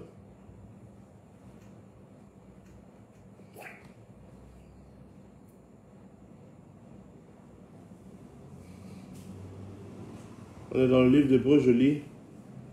Hébreux chapitre 4. Et vous, à partir du verset, Hébreux chapitre 12, à partir du verset 5, et vous avez oublié l'exhortation qui vous est adressée comme à des fils. Mon fils, ne méprise pas le châtiment du Seigneur et ne perds pas courage lorsqu'il te reprend. Car le Seigneur châtie celui qu'il aime et il frappe de la verge tous ceux qu'il reconnaît pour ses fils. Supportez le châtiment, c'est comme des fils que Dieu vous traite, car quel est le fils qu'un père ne châtie pas? Donc, nous tous, nous sommes des fils de Dieu. Dieu nous fait passer par des choses pour nous corriger, nous fait passer par des choses pour nous améliorer. On ne parle pas de souffrance, on parle d'expérience, on parle d'éducation de Dieu pour nous. Hébreux chapitre 12, versets 5 à 7. Voilà. Et nos pères même nous ont éduqués comme ça. Des fois, on t'a frappé parce que tu n'es pas là à l'école. C'est l'éducation. Dieu nous éduque d'une manière ou d'une autre. Il nous prépare pour les étapes suivantes de nos vies. Mais on parle de souffrance quand c'est des démons qui agissent dans ta vie. Là, on parle de souffrance. Et pour une souffrance comme ça, tu as besoin de délivrance. Vous allez voir des gens qui, elle est mariée, elle cherche des enfants, elle ne peut pas en avoir. Et on ne sait pas pourquoi. Il commence à une entreprise, l'entreprise tombe. Il fait une autre, ça tombe. Pourtant, il a de bons partenaires, il a de bonnes idées. On ne sait pas pourquoi. L'enfant est né, on ne sait pas pourquoi l'enfant ne peut pas marcher. on parle de souffrance. Job a vu des choses qui lui sont arrivées sans savoir pourquoi. Mais si les gens te détestent, c'est normal, c'est la vie. Ça, il ne faut pas chercher pourquoi ils me détestent. Non, dans la vie, on va te détester. Des gens ne vont pas t'aimer, des gens vont te rabaisser, des gens vont te critiquer, des gens vont te rejeter, des gens vont être hypocrites. C'est la vie. Ça, c'est normal. Des gens, sur 100 personnes, une personne va vouloir te valoriser. Une personne va se soucier de voir comment faire pour que tu puisses sourire. Comment faire pour que demain tu sois quelqu'un qui ne manque de rien. On n'en trouve pas beaucoup des gens qui veulent qu'on soit bien. Mais il y a quelques-uns. Mais ceux qui veulent que tu sois mal, il y a tout le temps. On ne parle pas de souffrance, on parle de la vie. On parle de l'expérience. Jésus est venu, Jésus était sur terre. Les gens l'ont détesté, d'autres l'ont aimé, d'autres l'ont crucifié, d'autres sont allés au tombeau pour qu'il sorte. C'est la vie. Mais, dans la vie que tu es en train de vivre, ne fais pas l'erreur de demander le feu. Ce soir, le point clé sur l'erreur, c'est le feu. Seigneur, que ton feu agisse en moi. Non, ne demande pas le feu de Dieu dans ta vie. Parce que prier pour avoir le feu de Dieu dans ta vie, c'est demander des épreuves dans ta vie. On prie pour être rempli du Saint-Esprit, point. Si tu veux donner des détails, que l'eau du Saint-Esprit m'inonde, que le vent du Saint-Esprit me remplisse, que le feu, là tu es en danger. Là, voici quelque chose que l'apôtre Paul a dit. Et notre Dieu est un Dieu d'amour, mais il est aussi un feu, mais il ajoute dévorant. Quand on parle de feu et qu'on ajoute dévorant, le feu vient pour dévorer quelque chose. Quand vous demandez le feu dans votre vie, ce feu qui va descendre va venir dévorer quelque chose. Des choses vont se détruire, des choses vont se consumer, des choses vont se gâter. Et tu vas penser que c'est Satan. Or, c'est toi-même qui as appelé le feu. S'il t'est arrivé de demander le feu, ce soir, Jean chapitre 7, verset 37 à 39, tu pries, tu dis Seigneur, que l'eau de ton esprit vienne éteindre tout feu dans ma vie. Nous parlons de maturité. Pour ceux qui n'ont pas suivi l'enseignement sur la maturité, c'est encore sur ma page. Pour ceux qui nous ont pris en retard, nous parlons de souffrance. Nous disons la souffrance, c'est de subir les oppressions démoniaques. Un chrétien qui est oppressé par le diable souffre. Un chrétien qui va au travail, qui vit des choses normales de la vie ne souffre pas. Il fait des efforts et il fait des expériences. Et quand nous parlons d'erreur, nous mettons l'accent sur le feu, la prière. Les paroles que vous mettez dans la prière peuvent vous créer des problèmes. Voici pourquoi la Bible dit, ne multipliez pas de vaines paroles dans vos prières. Tu veux prier, dis à Dieu directement ce que tu as dit. Laisse les Yahweh Sikenu, les El Shaddai, les El Adonai, les Yahweh, Sabaoth, tous. Laisse tout ça. Sikenu, Jéhovah, Sabaoth, El Shaddai, Jireh, Nissi. C'est dans l'ethnie de quelqu'un, c'est la langue de quelqu'un d'autre. Toi, tu es Dioula, Baoulé, Koulongo, Guéré, Wobé, Atié, Abé, Gagou, Gouro, je ne sais. Laisse tous les mots que tu ne maîtrises pas et parle directement à Dieu. Arrête de faire des prières où tu remplisses ta prière parce que tu penses que prier, c'est faire 2 heures de temps. Non, c'est une grande erreur. Prier, ce n'est pas le nombre de temps qui fait que ta prière est une prière. Ce qui fait que ta prière est une prière, c'est qu'elle sort de ton cœur pour parler à Dieu cœur à cœur. Donc, le tout, ce n'est pas de durer dans la prière qui fait que la prière est agréée. Jésus dit, les païens pensent qu'à force de paroles, les païens pensent que s'ils durent dans la prière, s'ils ont multiplié les paroles, c'est là qu'ils seront exaucés. Non, la multiplication de paroles crée des épreuves et des situations dans ta vie. Parce que parfois, ce que tu demandes devient quelque chose qui crée des problèmes. Toi, sois direct. Au lieu de dire, tu es El Shaddai, oh tu es El Shaddai, oh tu es El Shaddai.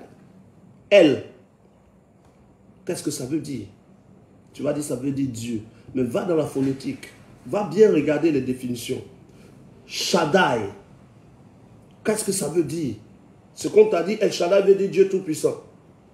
Si tu approfondis, tu verras d'autres choses. Mais pourquoi dire El Shaddai quand tu peux dire Dieu Tout-Puissant? Pourquoi ne pas simplement dire, tu es le Dieu Tout-Puissant, et puis tu t'en fais, tu es El Shaddai. Pour t'emmerder la vie. Pourquoi ne pas dire tu es le Dieu qui pourvoit? Et puis tu dis tu es Yahweh Jireh. Est-ce que tu es sûr que c'est la bonne prononciation? Ça se dit Yahweh Jireh ou Yahweh Jireh? Tu ne sais pas. Pourquoi s'emmerder? Tu es Yahweh Sikenu, tu es El Rapha. Est-ce que tu penses que c'est quand tu prononces en grec ou en hébreu que Dieu exauce? Seigneur. Ou bien quand c'est en grec, quand Dieu entend comme ça, quand Dieu entend Sikenu, quand Dieu entend Rapha, quand Dieu entend Shalom, quand Dieu entend Nissi, quand Dieu entend Jireh, quand il entend El Shaddai, quand il entend Yahweh, même là il veut se tuer. Il n'a été donné aux hommes aucun autre nom par lequel nous soyons sauvés, si c'est le nom de Jésus. Pas le nom de Yahweh, pas le nom de Jireh, pas le nom d'El Shaddai, pas le nom d'Adonai, le nom de Jésus. Tu t'emmerdes et tes prières deviennent des prières inutiles. Tu t'emmerdes et tes prières deviennent des prières compliquées, remplies d'erreurs. Oh mon paraclet, tu es mon paraclétos. Paraclétos. Tu sais ce que c'est qu'un paraclétos? Tu es le Dieu de miséricorde. Oh, tu es miséricordieux. Tu sais ce que ça veut dire miséricorde? Ah oui, c'est vrai, tu as le dictionnaire. Tu as regardé dans le dictionnaire ce que c'est que la miséricorde. Mais la miséricorde, la définition de la miséricorde dans le dictionnaire n'est pas forcément égale à la définition de la miséricorde dans le monde spirituel. On prend des définitions dans le dictionnaire, on en fait une prière. Non, sois quelqu'un qui parle simplement à Dieu. Quelqu'un qui ne s'en mêle pas. Seigneur, je bénis ton nom pour ce que tu es. Je viens devant toi ce soir parce que j'ai besoin que tu me fasses comprendre quelque chose dans ma vie que je ne maîtrise pas. En fait, j'ai remarqué ceci, cela. Une prière simple. Maintenant, si tu ne comprends pas le français, prie dans ton ethnie. J'ai vu une femme dans une église qui était en train de prier. Embêtée. Lago, elle parle. Et puis elle termine par, les mots me manquent. Toi, tu as prié en hébreu jusqu'à c'est en français, tu as dit les mots te manquent. Frère, les erreurs, les plus grandes erreurs de ta vie commencent quand toi-même, tu commences à la compliquer. La vie que Dieu nous donne n'est pas compliquée. Dieu veut que nous réussissions. Mais la réussite n'est rien d'autre que le résultat d'un fait. Je suis passé d'une étape A, j'ai atteint une étape B. Réussir, c'est atteindre un but. Ce n'est pas atteindre le but que tu te fixes. On dit que tu as réussi dans le monde quand le but que ton père et ta mère t'ont fixé. Quand ton père, influencé par la logique humaine, a défini que réussir, c'est que tu es un duplex, c'est que tu es une maison, tu es voiture et tout ça. Il dit, mon fils a réussi. Mais réussir devant Dieu, ce n'est pas d'abord avoir des véhicules, sinon Lazare a échoué. I repeat. Si réussir est le fait de se marier, est le fait d'avoir un véhicule, 2 véhicules, 3 véhicules, avoir dormi dans une maison de luxe, avoir un compte en banque rempli, alors Lazare n'a pas réussi. Alors Jésus a échoué dans la vie. Alors Pierre était misérable. Paul est misérable. Comment il s'appelle l'autre? Jean est un bâtard. Parce que Pierre, Jean, Jacques n'ont pas eu tout ça. Jésus n'a pas eu tout ça.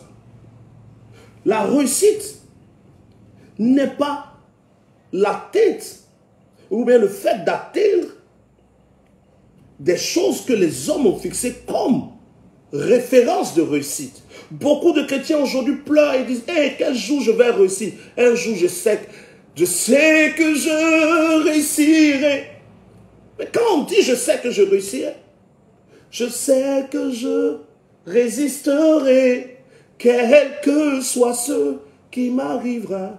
Ma vie est entre ses mains, entre les mains de qui? De Jésus. Quand nous parlons de réussite, tu prends un dictionnaire, on va te donner une définition encore erronée. Tu es enfant de Dieu, tu veux savoir des choses, c'est le dictionnaire. Non, la réussite devant Dieu, c'est le fait d'atteindre le pourquoi de ta création, le pourquoi de ton passage sur terre. La raison pour laquelle Dieu t'a mis sur terre. Quand cette raison est atteinte, on dit que tu as réussi. Jésus à la croix a dit, tout est accompli. C'est-à-dire, j'ai réussi ce pourquoi je suis venu. Il n'a pas eu de voiture. Jésus ne s'est pas marié. Il n'a pas eu d'enfant. Jésus n'a pas construit de maison. Mais il a réussi. Et il est assis sur un trône pour des siècles et des siècles. Des gens ont eu des véhicules, ils ont payé des maisons ici. Ils ont été dans le gouvernement en Côte d'Ivoire, tout, ils sont morts. Et ils sont sous la terre. Ils sont au séjour des morts. Certains sont en train de crier là-bas. Pendant qu'ils avaient tout ici. L'homme riche est mort. Lazare est mort. Lazare n'avait pas de maison. Lazare n'avait pas de voiture. Lazare n'avait pas de femme. Lazare n'avait pas de compte en banque. Lazare n'avait pas de télévision. Lazare n'avait rien. Mais Lazare est mort et il est monté. Le riche est mort et il est allé au séjour des morts. Donc la réussite est un concept qui est mal compris encore par les chrétiens. Beaucoup de chrétiens sont en train de pleurer parce qu'ils trouvent qu'ils n'ont pas réussi. Mais qu'est-ce que tu n'as pas réussi? Tu n'as pas réussi à plaire à ton père. Tu n'as pas réussi à plaire à ta mère, ce qu'elle aurait aimé pour toi, ce que ton père aurait voulu pour toi. C'est bien beau. Mais quand Jésus a 12 ans, sa maman lui fait des reproches, il dit, je suis venu accomplir la volonté de mon père. Quel est le père à qui tu veux faire plaisir? Celui qui t'a créé ou celui qui t'a engendré? Je parle mal. Celui qui t'a créé ou celui qui t'a engendré? Celle qui t'a porté dans son ventre ou celui qui a créé celle qui t'a porté dans son ventre? Réussir, ce n'est pas avoir des véhicules. Réussir, c'est d'être dans l'histoire que Dieu a tracée pour toi. Si le plan de Dieu pour ta vie était d'être berger, le jour où tu deviens roi, tu as échoué. Mais si le plan de Dieu pour ta vie était d'être roi, que tu restes berger, tu as échoué. Dieu nous place là où il veut. Voilà pourquoi, dans la prière du Notre Père, il est dit, Notre Père qui es aux cieux, que ton nom soit sanctifié, que ton règne vienne, que ta volonté soit faite sur la terre comme elle est faite dans les cieux. Ce n'est pas notre volonté qui doit être faite, mais sa volonté. Et quand sa volonté est faite dans la vie de quelqu'un, on dit que cette personne a réussi. Réussir se définit premièrement par le fait que tu sois rentré en Jésus.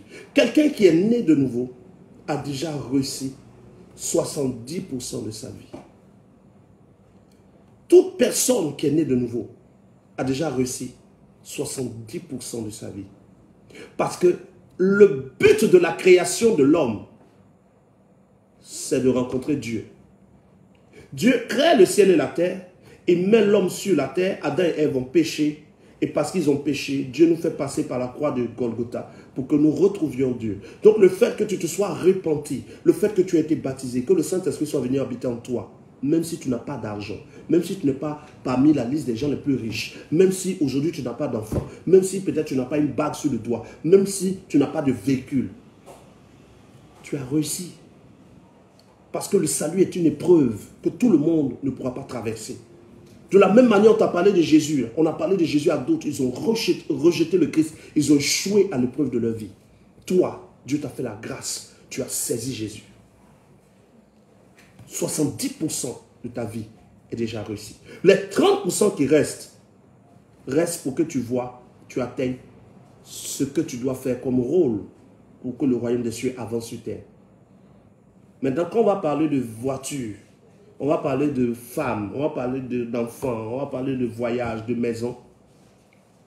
On appelle ça les choses que Dieu donne par-dessus. Cherchez premièrement le royaume des cieux et la justice de Dieu, et toutes choses vous seront données par-dessus. Le problème, c'est qu'on cherche ces choses au-dessus, au point où on ne reçoit rien. L'objectif, ce n'est pas de chercher le travail, ce n'est pas de chercher la femme, ce n'est pas de chercher l'enfant, ce n'est pas de chercher le voyage, c'est de chercher le royaume des cieux. J'ai trouvé le royaume en Jésus, je suis sauvé, j'ai réussi à 70%. Maintenant, je dois chercher le service, m'engager pour Dieu totalement. Et pendant que je suis engagé pour Dieu, pendant que je sers Dieu, que le royaume des cieux avance, Pendant que Adam est en train de servir Dieu, pendant que Adam prend le temps pour faire ce que Dieu lui a dit, Dieu prend le temps de façonner Ève. Pendant que je sers Dieu de tout mon cœur, Dieu prend le temps de bénir mon activité, bénir mon commerce, bénir mes voyages, créer des choses pour moi qui me donnent de bien vivre sur terre. Bien vivre n'est pas ma priorité. Servir Dieu est ma priorité. Faire plaisir à Dieu est ma priorité. Et toutes choses me sont données par-dessus. Ce soir, voici le résumé. Juste après ce chant. Pour que quelqu'un partage et nous faisons le résumé ensemble. Ici c'est Jiré. Rien ne pourra changer ton amour pour moi. Tu m'as toujours aimé, sans relâche ton amour n'abandonne pas. Bien que je sois imparfait, tu prends soin de moi. Rien ne pourra changer ton amour pour moi. Aucune tempête ne m'arrêtera. Au milieu des vents, je reconnais le son de ta voix m'appeler à toi. Tu traverses les mers. Si je me noyais, tu traverserais les mers. Rien ne t'empêchera de me protéger. J'irai, j'irai, je n'ai que toi. J'irai, je n'ai que toi. Dans toutes circonstances, dans toutes circonstances, je serai comblé. Dans toutes circonstances, je serai comblé. Voici pourquoi l'apôtre Paul dit dans le livre de Romains chapitre 8, toutes choses concourent au bien de ceux qui aiment Dieu.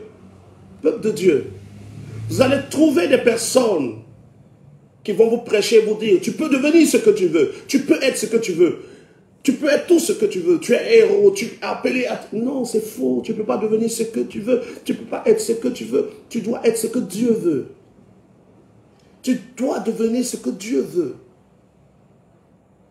Tu comprends? Tu ne peux pas devenir ce que tu veux. Tu ne peux pas être ce que tu veux. Tu n'es pas rentré en Jésus pour devenir ce que tu veux. Tu es rentré en Christ pour être ce que Dieu veut, qui Dieu veut. Et réussir, c'est atteindre le but pour lequel Dieu t'a créé. Ce n'est pas avoir 2 milliards dans ton compte en banque. Avoir 17 voitures, des maisons partout, on dit waouh, tu as réussi. Oui, l'homme riche a réussi, mais on l'a enterré, il est allé au séjour des morts. Lazare n'avait rien, mais il l'a enterré, il est monté au ciel. Le plus important, c'est de ne pas courir derrière les définitions du dictionnaire. Vous allez vous perdre. Vous allez vous perdre. Vous allez chercher dans le dictionnaire le mot maturité. Ça va vous donner une définition. Mais la maturité selon Dieu, c'est l'obéissance à la parole de Dieu. Celui qui obéit à la parole de Dieu est mature. Vous allez voir dans la souffrance, dans le dictionnaire, c'est subir des choses qui font mal et tout. Non, la souffrance pour Dieu, c'est d'être oppressé par des démons. Mais si tu n'es pas oppressé et que tu es cultivateur, tu prends la daba et pendant que tu fais les buts, tu as comment on appelle ça? Des ampoules dans la main. Ce n'est pas de la souffrance, c'est une expérience, c'est des efforts, c'est la vie. C'est la vie. Si au moment où tu es au champ, il pleut et que la pluie te tape, ce n'est pas de la souffrance, c'est la vie. Tu fais des efforts, tu fais des expériences. On parle de souffrance quand on est oppressé par le diable. Et si vous êtes oppressé, ne manquez pas de venir à l'Assemblée Arche à Angré. Nous faisons nos cultes à Angré, Carrefour, Mahou, tous les dimanches à partir de 7h30. Nous avons des cultes où il y a des guérisons, des miracles, la prédication, comme vous voyez l'enseignement, le niveau d'enseignement. Nous avons la parole, nous avons la présence de Dieu. Et nous n'acceptons pas que Satan oppresse quelqu'un. Voilà. Si tu es oppressé, tu as besoin de délivrance. Tu nous écris et on verra comment t'aider. Voilà. Et donc, nous parlons d'erreur. L'erreur se voit dans la manière de prier. Le premier contact entre un homme et Dieu, c'est sa prière. La prière est le premier contact que tu as avec Dieu. Quand on finit de te prêcher, quel que soit ce qu'on va te dire, ton premier réel contact avec Dieu est dans la prière. Et donc, dans la prière, évitez de demander le feu. Et si tu as déjà demandé le feu, prends le temps ce soir de lire le livre de Jean chapitre 7, verset 37 à 39. Et tu dis au Seigneur, que l'eau de ton esprit vienne éteindre tout feu de ma vie. Shekinah qui a chanté brûle en moi, ce groupe qui était très bien parti, finalement, ça brûlait en eux, ils se sont séparés parce qu'on ne demande pas le feu, que le feu vient pour consumer des choses. Et pour terminer, nous disons ceci, réussir selon le monde est différent de réussir selon Dieu. Dans le livre de Genèse, je termine en disant ceci, il dit, tu mangeras à la sueur de ton front. Le travail que Dieu te donne n'a pas pour objectif d'acheter un véhicule, n'a pas pour objectif d'acheter des maisons. Le travail a pour premier but que tu puisses manger, que celui qui ne travaille pas ne mange pas. Si le travail que tu fais te permet de manger, alors Dieu t'a béni. Maintenant, quand tu désires un véhicule ou d'autres choses, comprends que Dieu n'exauce pas nos désirs. Dieu exauce nos besoins. Tout ce qui est un besoin, présente-le à Dieu dans la prière et il te répondra. Tout ce qui est un désir, Dieu ne considère pas. Dieu ne répond pas à nos désirs, Dieu répond à nos besoins. Demain, exercice sur le groupe WhatsApp. Si vous n'êtes pas sur le groupe WhatsApp, veuillez écrire après pour qu'on vous donne le numéro du groupe WhatsApp. Je pense que c'est déjà affiché. Vous écrivez au 07 59 000004. Pour ceux qui sont dans d'autres pays, le préfixe c'est plus 225. Vous écrivez, vous dites je veux rentrer dans le groupe WhatsApp, on vous ajoutera dans le groupe WhatsApp. Vous êtes à Abidjan, vous voulez venir faire culte, là où on prêche la parole, où il y a des guérisons, des miracles, où le Saint-Esprit agit comme de l'eau et comme du vent et comme le feu contre nos ennemis. C'est à Angré, Carrefour, Mahou. Le thème du samedi est déjà défini. Je vous donne le thème rapidement. Donnez-moi juste un temps. Je vous donne le thème du direct du samedi. Donnez-moi une minute. J'ai mis ça.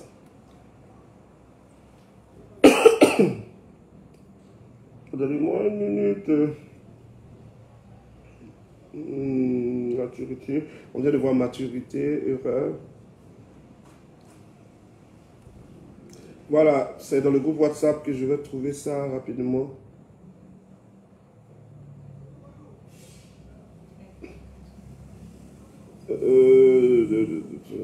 Juste une minute s'il vous plaît. Attends, je mets ce chant là, ça va vous aider à attendre.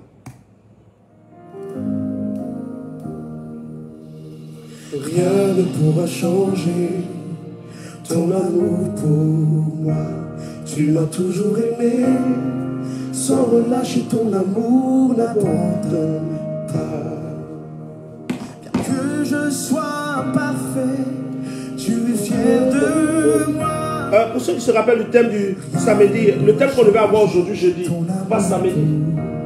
Il y a un thème qu'on devait avoir aujourd'hui. C'est le thème de... C'est le thème d'hier qui est passé aujourd'hui parce qu'on a eu un imprévu. Donc c'est le thème d'aujourd'hui qui va passer le samedi. En même temps accompagné de la prière. Le thème du samedi, c'est les 5 signes majeurs qui montrent que tu iras au ciel. Les 5 signes qui prouvent que tu seras un jour au ciel. On en parle ce samedi. Les 5 signes qui prouvent, 5 signes majeurs qui prouvent que toi, tu ne vas pas louper le ciel. Ça, c'est ce samedi à partir de 21 h. Les 5 signes qui prouvent que tu seras au ciel. Entre 20h30 et 21 h. Les 5 signes qui prouvent que tu seras au ciel. Quand tu vas écouter, tu sauras si tu rentres au ciel ou non. Et si tu ne rentres pas, tu sauras quoi faire pour rentrer. Les 5 signes qui prouvent que tu seras au ciel. Frère, on ne peut plus rester là, avoir l'assurance du salut sans être sûr du salut.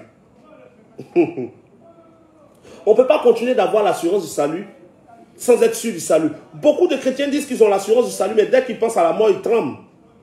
Ce samedi, tu sauras si tu rentres au ciel ou non.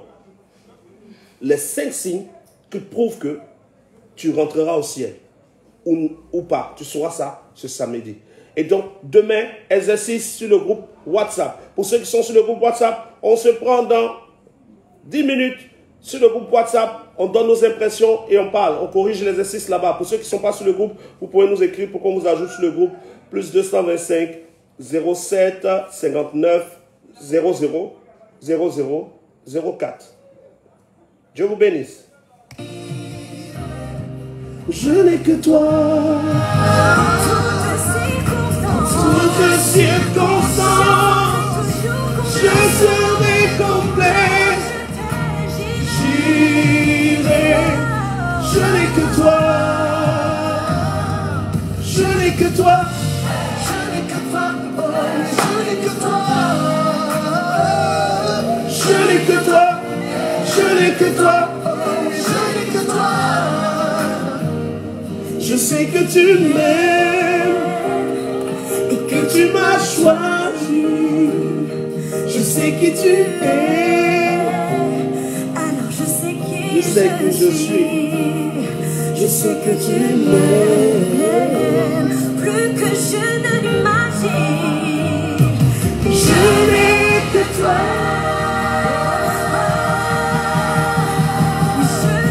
Je sais que tu m'aimes et que tu m'as choisi. Je sais qui tu es. Alors je sais que je suis. Je sais que tu m'aimes. Rendez-vous samedi à partir de 20h30, entre 20h30 et 21h. Et tout à l'heure, pour ceux qui sont sur le groupe WhatsApp, on s'attrape. Voilà. Juste une adoration pour terminer, c'est je viens de louer de direct. Je viens pour te louer. Je viens te louer. Peu importe mes défis, tu as payé le. Dieu vous bénisse, à très bientôt. Je viens pour te louer.